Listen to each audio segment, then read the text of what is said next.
Hello friends, Neha એજ્યુકેટરમાં આપનું સ્વાગત છે. આજે હું તમારા માટે લઈને આવી છું 19 જૂન 2025ના મહત્વના કરંટ અફેર્સ, જે તમારી આવનારી પરીક્ષામાં તમને ખૂબ ઉપયોગી થશે અને તમને ચોક્કસથી એક માર્ક અપાવશે. પરંતુ એ પહેલા જો તમે મારી ચેનલ ઉપર નવા હોય તો મારી ચેનલને સબસ્ક્રાઇબ જરૂરથી કરજો, જેથી કરીને આવનારા વિડીયોની માહિતી તમને સરળતાથી મળી રહે.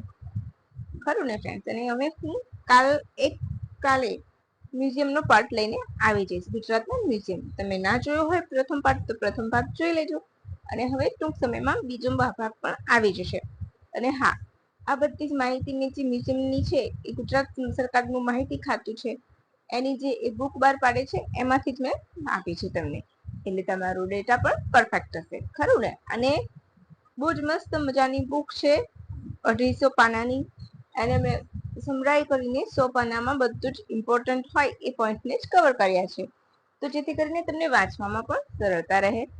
ખરું ને ફ્રેન્ડ્સ? તો તમારે માહિતી જોઈતી હોય તો મારી ચેનલને લાઈક જરૂર કરી દેજો, સબસ્ક્રાઇબ પણ જરૂરથી કરી દેજો. ચાલો હવે આપણે આજના પ્રથમ પ્રશ્ન તરફ આગળ વધી જઈશું.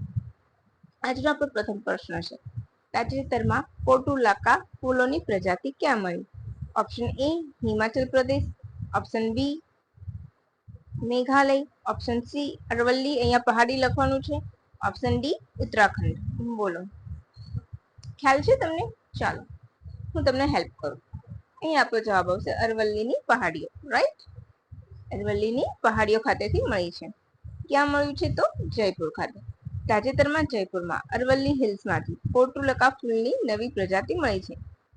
આ ફૂલનો ઉલ્લેખ વૈજ્ઞાનિક પત્રિકા ફાઇટોટેક્સામાં પણ કરવામાં આવે છે. આ ફૂલોની 153 પ્રજાતિ છે, જેમાંથી ભારતમાં 11 પ્રજાતિ જોવા મળે છે. હવે થોડું અરાવલી હિલ્સ જોઈ લઈશું. તો આ પહાડી ક્યાં ક્યાંથી નીકળે છે? ગુજરાત, હરિયાણા, દિલ્હી અને રાજસ્થાન. બરાબર, 4 રાજ્યોમાંથી નીકળે છે. બરાબર છે. પછી કેટલા કિલોમીટરની છે? તો 800 કિલોમીટર. વિશ્વના જૂના પર્વતોમાં એનો સમાવેશ થાય છે. બરાબર, આટલું તમારે યાદ રહી ગયું કે વિશ્વનો સૌથી જૂનો પર્વત ઘણી વખત વન લાઇનરમાં સિમ્પલી પૂછી લેતા હોય છે, તો અરવલ્લી. રાઈટ?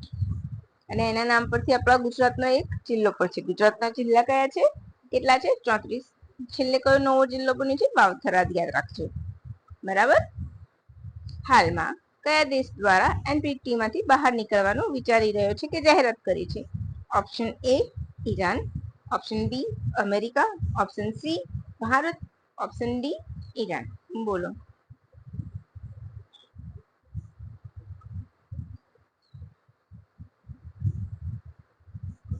તમને ખબર જ હશે કે અત્યારે કયા બે દેશ વચ્ચે કોન્ટ્રાવર્સી ચાલી રહી છે?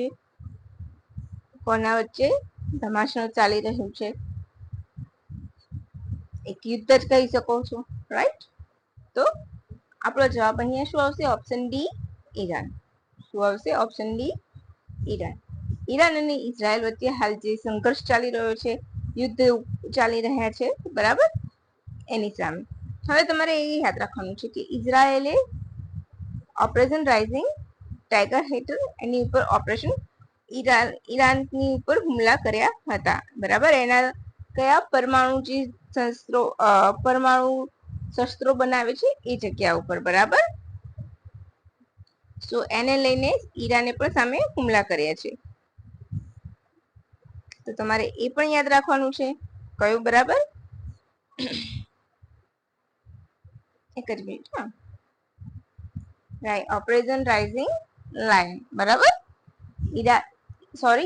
ઈરાને નહીં પણ ઇઝરાયેલે કયું ઓપરેશન રાઇઝિંગ લાયન હેઠળ ઈરાનની બધી પરમાણુ સંસ્થાઓ છે, સૈનિક ઠેકાણા છે, ત્યાં બધે એને હુમલા કર્યા છે. બરાબર છે. ઇઝરાયેલે. અને એને બંને લઈને સામે એમણે પણ ઈરાને પણ શું કર્યા છે? હુમલા કર્યા છે. બરાબર. હવે તમને ખ્યાલ હશે કે આની જાહેરાત કોણે કરી હતી? તો એનપીટી માંથી બહાર નીકળવાની ઈરાનના વિદેશ મંત્રી છે ઇસ્માઇલ બધાઈ દ્વારા. એનપીટી શું છે? તો એનપીટી નોન પ્રોલિફિકેશન ટ્રીટી છે. અહીંયા ખોટી રીતના જોડણી લખાઈ ગઈ છે. પ્રોલિફિકેશન ના બદલે આર ના બદલે સી ના બદલે આર આવી ગયો છે. એ તમે ધ્યાન રાખજો. Non proliferation treaty. એના માટે ડેડલાઇન કઈ નક્કી કરવામાં આવી હતી? એની ઉપર હસ્તાક્ષર કરવા માટે 1 જાન્યુઆરી 1967. તમને સિમ્પલ ક્વેશ્ચન પણ પૂછી લે, એનપીટી માટે ડેડલાઇન કઈ જાહેર કરી છે? બોલો. તો સિમ્પલ તમને તારીખ આપી દે તો 1 જાન્યુઆરી 1967. હવે એ શું છે ડેડલાઇન, તો સમજાવું છું. અત્યારે હાલ 187 દેશોએ સાઇન કર્યા છે એનપીટી ઉપર.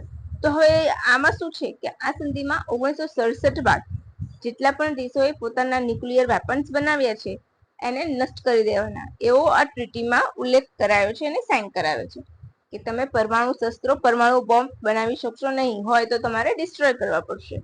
બરાબર? એટલા માટે આ સંધિ વિવાદિત બની છે. કેમ? તો જે વિશ્વની જે 5 મહાસત્તાઓ છે આગળ, એ લોકોએ 1967 પહેલા આવું અણુ ધડાકા ને બધું પોતાના પરમાણુ હથિયાર બનાવી દીધા છે અને પછી આ ટ્રીટી સાઇન કરવા બીજા દેશોને ફરજ પાડે છે, એમ સમજી લેવો તમે. બરાબર છે? એટલા માટે આ સંધિ વિવાદમાં છે. ભારતે એની ઉપર હસ્તાક્ષર નથી કર્યા. ભારત સિવાય બીજા કયા દેશ છે? તો પાકિસ્તાન, ઉત્તર કોરિયા, સાઉથ સુદાન, ઇઝરાયલ આ લિસ્ટમાં છે. કેમ ભારતે સાઇન નથી કર્યા? તો ભારતનું એવું માનવું છે કે આ ટ્રીટી એક બાયોસ છે. પોતે 1967 એવી ડેડલાઇન ના હોવી જોઈએ. 1967 પહેલા તમે કરીને પછી આ ડેડલાઇન બીજા દેશો માટે ઇમ્પોઝ કરો છો, તમે એમની ઉપર લાગુ કરો છો, તે ભેદભાવપૂર્ણ નીતિ છે. અગર તમે નાશ કરી દેશો તમારા પરમાણુ શસ્ત્રો તો અમે પણ કરીશું. ઇનડાયરેક્ટ એવું કહેવા માંગે છે ભારત. બરાબર? હવે ભારતે સાઇન તો નથી કરી, પણ ભારત શું કહે છે? નો ફર્સ્ટ યુઝ પોલિસી. બરાબર? એટલે કે કોઈ પણ દેશ ન્યુક્લિયર વેપન અને ન્યુક્લિયર વેપન નહીં ધરાવતો એની સામે તો કદી નહીં વાપરે. બરાબર? એટલું તમારે યાદ રાખવાનું છે. હવે આ સંધિ લાગુ કરવાનું, એની ઉપર દેખરેખ રાખવાનું કામ કોણ કરે છે? IAEA, international atomic energy agency. હવે તમારે એક વસ્તુ યાદ રાખવાની છે કે ઈરાને જાહેરાત તો કરી છે, પણ હજુ એટલું બધું ઈઝી નથી હોતું. એનાથી બીજા ઇમ્પેક્ટ પણ પડે, જેમ કે બીજા દેશો પણ આ નીકળવા એમાંથી તે નીકળવા તત્પર થઈ જશે. રાઈટ? પછી IAEA નું કોઈ કામ નહીં રહે.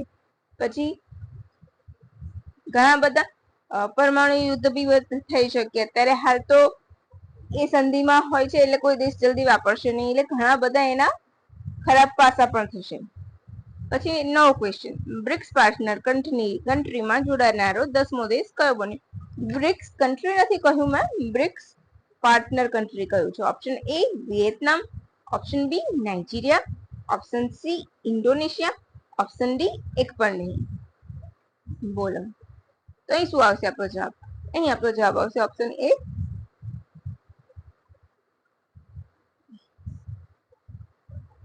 બધા સાઈન થઈ ગયા. બોલો. Option A Vietnam. શું આવશે? Option A Vietnam. ઓકે, 10મો પાર્ટનર કન્ટ્રી બન્યું છે. તો ક્યારે જાહેરાત કરે? તો બ્રાઝિલમાં બ્રિક્સની જે 17મી બેઠક યોજાઈ એમાં જાહેરાત કરવામાં આવી હતી. બરાબર? તો વિયેતનામ 10મો દેશ છે, તો 9મો દેશ કયો બન્યો છે? નાઇજીરિયા હતો. બરાબર? એ જાન્યુઆરી 2025 ની આસપાસ જોડાયો હતો પાર્ટનર કન્ટ્રી તરીકે, અને એના વિશે મેં તમને ત્યારે ડિટેલ પણ કરાવી હતી. બરાબર? હવે આપણે થોડુંક બ્રિક્સ વિશે જોઈ લઈશું કે બ્રિક્સની સ્થાપના ક્યારે થઈ હતી? 2009માં. સ્થાપના વખતે બ્રાઝિલ, રશિયા, ઇન્ડિયા, ચીન સભ્ય હતા. બરાબર? ત્યારબાદ સાઉથ આફ્રિકા જોડાતા બ્રિક્સ બન્યું. ક્યારે? તો 2010માં. અને 2025માં 10મો દેશ કોઈ જોડાયો હતો? ઇન્ડોનેશિયા. એટલે બ્રિક્સ પ્લસ બન્યું. હવે બીજા નવા 5 જે દેશો જોડાયા છે કયા છે? Egypt, Ethiopia, Iran, UAE, Indonesia. બરાબર? ઇન્ડોનેશિયા સૌથી છેલ્લે સાઇન કરી હતી એટલે. હવે પાર્ટનર કન્ટ્રીમાં કયા કયા દેશો છે એ પણ આપણે જોઈ લઈશું. તો Belarus, Bolivia, Cuba, Thailand, Uganda, Uzbekistan, Malaysia, Kazakhstan. Okay, આ પાર્ટનર કન્ટ્રી છે. તો તમારે પાર્ટનર કન્ટ્રીના પણ નામ યાદ રાખવાના છે. બરાબર? એ સિવાય ન્યૂ ડેવલપમેન્ટ બેંક પણ એમણે પોતાની બનાવી છે. બરાબર? કઈ? તો ફોર્ટોઝા એગ્રીમેન્ટ હેઠળ 6ઠ્ઠી સમિટ હતી ત્યારે. ચલો, નવો ક્વેશ્ચન ફરીથી આવી ગયો. ઓપરેશન ટ્રુ પ્રોમિસ કોણે શરૂ કર્યું છે? ઓપરેશન ટ્રુ પ્રોમિસ કોણે શરૂ કર્યું છે? કોણે શરૂ કર્યું છે? Option A America, option B Israel, option C Iran, option D Canada. કદાચ મારાથી હમણાં ઇઝરાયલના ઓપરેશનમાં ઓપરેશન ટાઈગર બોલાઈ ગયું હોય તો મને માફ કરી દેજો. ઓપરેશન રાઇઝિંગ લાયન આવે છે, બરાબર, ઇઝરાયલે શરૂ કરેલું ઈરાનમાં. મને એવું લાગે છે એક વખત હું રોંગ બોલી છું એટલા માટે. અહીંયા શું જવાબ આવશે? Operation 2 true promise 3. તો અહીંયા આપણો જવાબ આવશે ઓપ્શન સી, ઈરાન. રાઈટ. હવે ઇઝરાયેલે જે ઈરાન પર હુમલા કર્યા છે એના જવાબમાં આ ઓપરેશન શરૂ કર્યું છે. આ હુમલા ઇસ્લામિક રેવોલ્યુશનરી ગાર્ડ કોર્પ્સ દ્વારા શરૂ કરવામાં આવ્યા છે, બરાબર. આટલું જ તમારે યાદ રાખવાનું છે.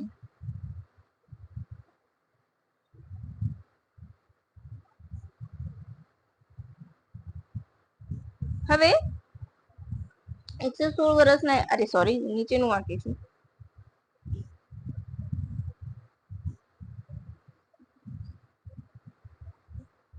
બ્રિટનની સિક્રેટ ઇન્ટેલિજન્સ સર્વિસનું નામ શું છે?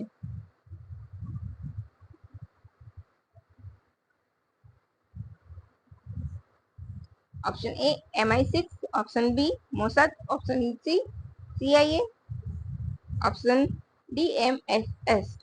બોલો. તો અહીં આપણો જવાબ આવશે ફરીથી ઓપ્શન એ MI6.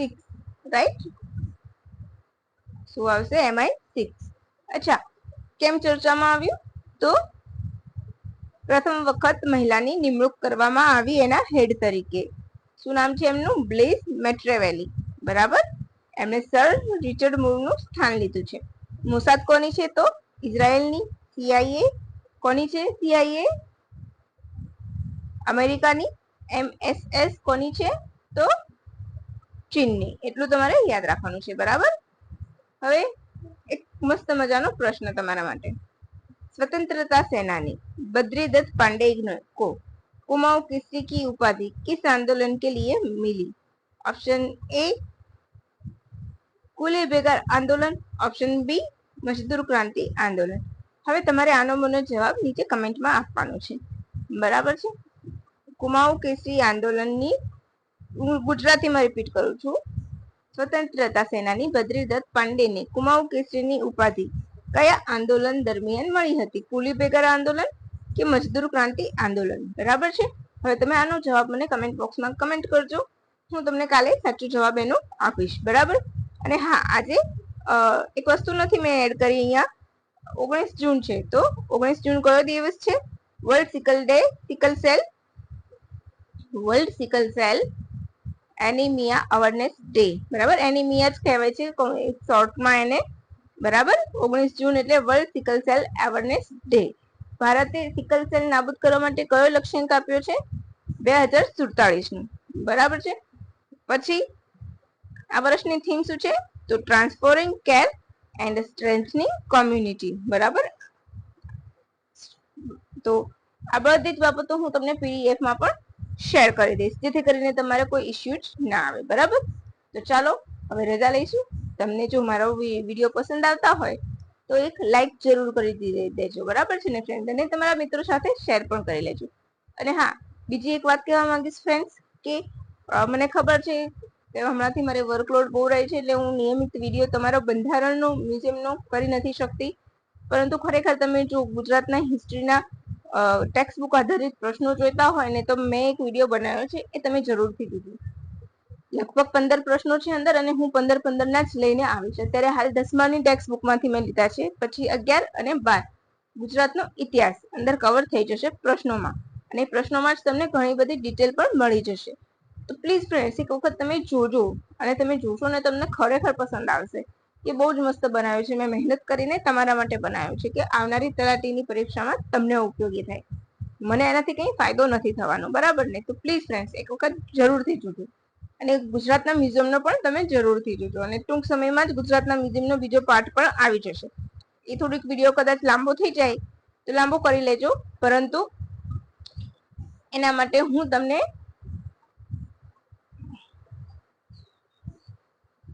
વિડીયોની લેન્થ વધી જાય ને તો તમે થોડુંક ચલાવી લેજો, બરાબર. કેમ? તો એટલા માટે ચલાવજો કે વિડીયોની લેન્થ વધી જશે ને તો પણ તમને બધા જ મ્યુઝિયમ એકમાં જ કવર થઈ જશે, એટલા માટે કહું છું. અને મેં મસ્ત મજાના જે 250 પાનાની બુકમાંથી તમને નાની 100 થી ઓછા પાનામાં ઇમ્પોર્ટન્ટ પોઈન્ટ સાથે કોઈ ના કરી આપે, બરાબર, પરંતુ હું તમને કરી આપું છું. જરાક વાર લાગશે કારણ કે હું જ બધું તમારા માટે રેડી કરું છું. બધા જ ટોપિક પર હું સર્વે કરું છું અને પછી જે ઇમ્પોર્ટન્ટ મને લાગે એ બધું નોટ ડાઉન કરું છું ને પછી પીડીએફ તમારા માટે બનાવું છું. તો તમને એવું લાગતું હોય કે હા મેમ ખૂબ મહેનત કરે છે તો પ્લીઝ એક લાઈક જરૂર કરી દેજો, અને સબસ્ક્રાઇબ ના કરી હોય તો સબસ્ક્રાઇબ જરૂરથી કરજો. અને મ્યુઝિયમ વાળો વિડીયો રિક્વેસ્ટ કરું છું કે તમારા માટે જરૂરથી જોજો. તો ચાલો હવે રજા લઈશું friends. Thank you for watching my video. By friends and have a good day.